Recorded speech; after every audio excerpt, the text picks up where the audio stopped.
Good morning, KU. I'm Keely McCormick. And I'm Mackenzie Davis. Welcome back. And happy Mardi Gras. Yep, today is Mardi Gras. It's the official celebration for Ash Wednesday. Before Ash Wednesday. Today is Fat Tuesday. Do you celebrate? I don't, but I know people have been celebrating throughout the weekend, especially in St. Louis and New Orleans. I know there's been a lot of parades, and it looks like a great celebration. Yep, and it is the celebration before the Christian fast. So the fast actually ends on Easter. So they have to give up one special thing for, I think it's about 40 days. 40 days, yeah. So I used to do it when I was a child, and it was the hardest thing I ever did. Yeah, it's not easy, but it's not easy. Speaking of celebrations, last night was our KU basketball senior night. Although it was very sad to see Frank Mason go, it was a pretty good game. Although Oklahoma beat us by 10 points. Yes, they did beat us by 10 points. Actually, I thought we won. Oh, that's right. How could I make such a mistake? How could you do that? I don't know. Maybe someone at the Oscars could let us know. Yes, I think the Oscars is rubbing off on us, actually. Right. So we're full of mistakes today, I guess. Well, I got the chance to go around Lawrence and talk to people and see how they really felt about the Oscars. So let's take a look at that. With the Oscars on Sunday, there's been a lot of talk around Lawrence and on campus about who won, who should have won, and how Warren Beatty pronounced the wrong winner. So I got the chance to talk to some people and find out how they really feel about the 2017 Oscars. I didn't really watch much of it, but the part where all the random people came in was pretty interesting. I don't really know why it happened. I thought it was good. I'm glad Viola Davis won and 2 Muslims won, so it showed like diversity is being appreciated and awarded. I kind of only watched the part where they messed up because it seemed entertaining. Sausage Party was the best movie of the entire year. I love Viola Davis. It's disappointing to me that Michelle Williams has been nominated 4 times and never won, but Viola Davis gave a great performance. So. I thought it was really unprofessional how they didn't really have their act together. You know, you could tell immediately the way Warren Beatty was acting, something wasn't right. You know, I actually thought La La Land was going to win the Best Picture, and that kind of made it the mistake that it was. Lionsgate had a really great night, ended up winning 8 Oscars overall, so, you know, Best Picture is the big one, and just, you know, shocked and disappointed. With the misunderstanding last night, I bet Steve Harvey's the happiest guy on earth right now. Yeah. I'm glad Moonlight won. I think they deserved it. La La Land thought that they had it, and now they're heartbroken. Just really proud to work at Lionsgate. There's so much great content. You know, proud to have been, I'm still involved with La La Land. No, I just think it was a great year for movies overall, and it's great to see a lot more diversity being experienced through the Oscars. It's very interesting to hear what everybody had to say about that wonderful night. Yeah, that's right. Well, if you missed the Oscars, here are the highlights. Our actor in a leading role was actually Casey Affleck for Manchester by the Sea. And actress in a leading role was Emma Stone for La La Land. Yes, she's so adorable. I love her. Our actor in a supporting role is actually a first-timer. His name is Mahershala Ali for Moonlight. Yes, there he is. Very handsome. And actress in a supporting role was Viola Davis for Fences. Yes, and that was actually her first Oscar as well, so she definitely deserved that. And the best picture was actually Moonlight, so not La La Land. La La Land did win 6 awards that night, as well as Moonlight winning 3 awards, but the real winner was actually Moonlight, not La La Land, Warren. Not La La Land. Yes, that's right. Well, stick with us after the break because we have a special guest in studio. Have a nice day. You too.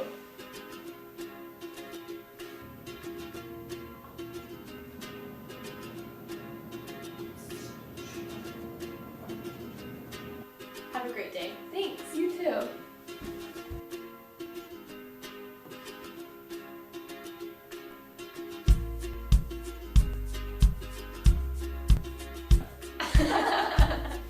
Make someone's day. Pay it forward. Where you go to college makes a statement about you. This place will become a part of you, your identity for life.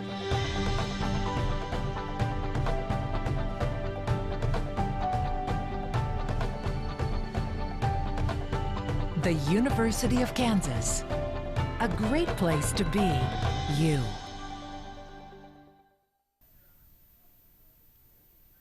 Welcome back. I'm Ian Saucy here with Nicki Stoller from Hillel. Hi. Well, thank you for coming with us and stuff. And like, you're here to talk about like basketball and bagels and basketballs, I should say. That's this Friday or Saturday. Yes. At like, what time was it? Doors open at 4:30 and the game is on at 5. Thank you for having me. Yeah, you're welcome. So first, what is Hillel? KU Hillel is one of the 2 Jewish student organizations here at KU. Awesome. So, I mean, is this basketball bagels thing is like every year, hasn't it been? Yes, it's every year at the Bottleneck. We've had it for a number of years. It's a 250 plus person watch party.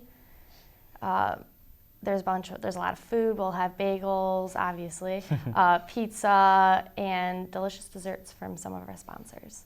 Awesome. So who can go, really, for this event? It's 18 and over, but anyone can go.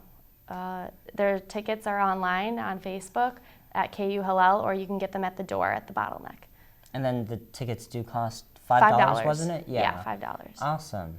Awesome. Well, thank you for being here. Is there really anything else you want to like tell? Is there any more events coming up from Hillel that you know of? There will be a big halftime show. It's a surprise, so I guess you guys are going to have to come to find out. Awesome. Thank you. Thank you for having me.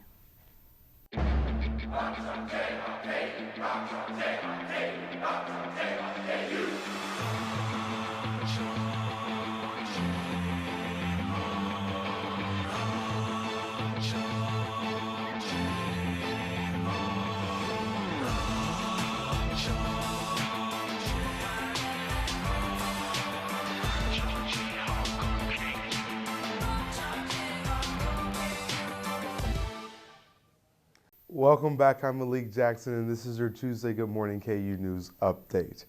Another wave of intimidation targeting Jewish communities swept across the nation Monday, and community leaders and law enforcement struggled to stop it.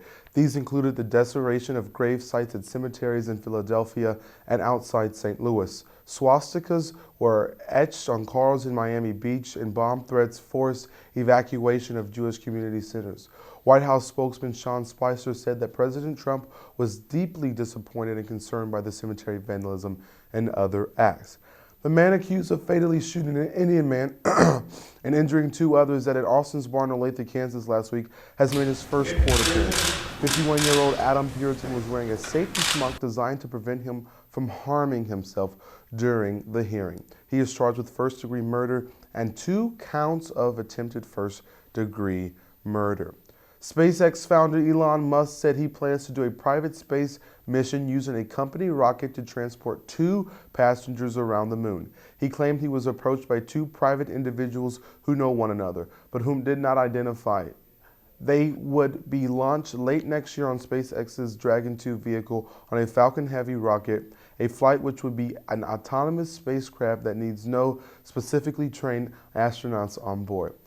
KU needed another furious comeback to get a victory on senior night in Allen Fieldhouse. The Jayhawks closed out the home schedule with a 73-63 victory over Oklahoma. With just under 10 minutes to play, the Sooners led by 12, but pressured defense and 2 3-pointers from Devontae Graham brought KU back quickly. The final game of the regular season is on Saturday against Oklahoma State in Stillwater. The baseball team returns to action this afternoon at Honkland Ballpark. KU is 2-5 to start the season and will take on Oral Roberts with the first pitch scheduled for 3 p.m. The men's track and field team placed second at last week's Big 12 Indoor Conference Championships. On Saturday, Sturmar Livingston won the 800 meters in 1:48.40, the second fastest time in his career. And Nikolai Sieben won the shot put with a mark of 62 feet. 3 inches. The Jayhawks crowned 2 more conference champions on Friday when Paulo Benavidez won the pole vault and Gleb Dudarev captured the weight throw. The Alvamar Country Club in Lawrence has officially changed its name to the Jayhawk Club. The partnership which KU allows the golf club to sell merchandise with the Jayhawk brand. The course is also home to the KU men's and women's golf teams. And that will wrap up today's news and sports updates. Please keep watching, and Andrew will be back with the weather. Where you go to college makes a statement about you. This place will become a part of you, your identity for life.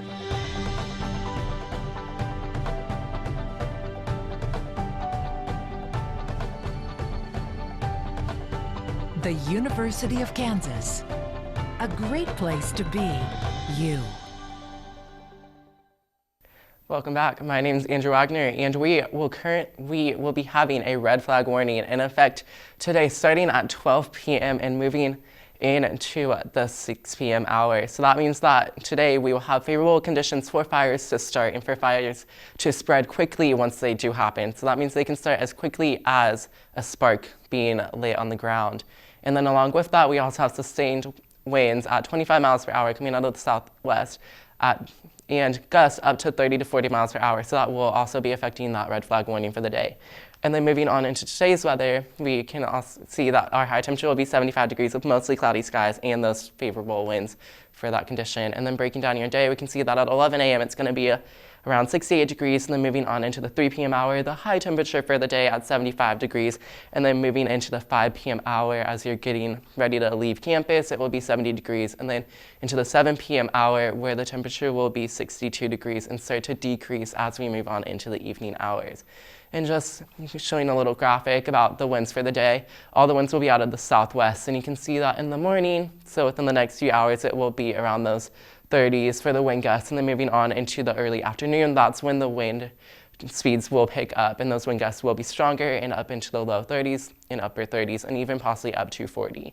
And then moving on into the evening, that's when they will start to decrease again and be more around normal temperatures for what we can expect.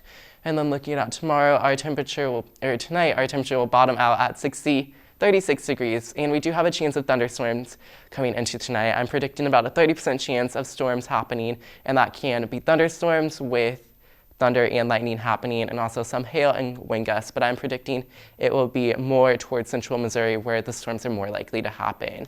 And then moving on into tomorrow, our high temperature for the day will be 52 degrees with sunny skies and still some strong winds in effect for our temperatures. And then the 5-day forecast, we can see the low on Wednesday will be 27.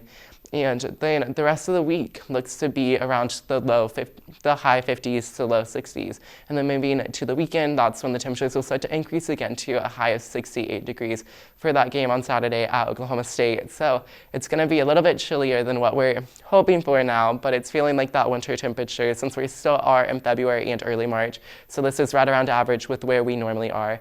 So just get out there this week, enjoy the nice sunny weather, and then enjoy the weekend with all the winds coming in effect. And that's all we have for Good Morning KU today. So thank you for watching, and we hope to see you right back here next Tuesday at 10 a.m.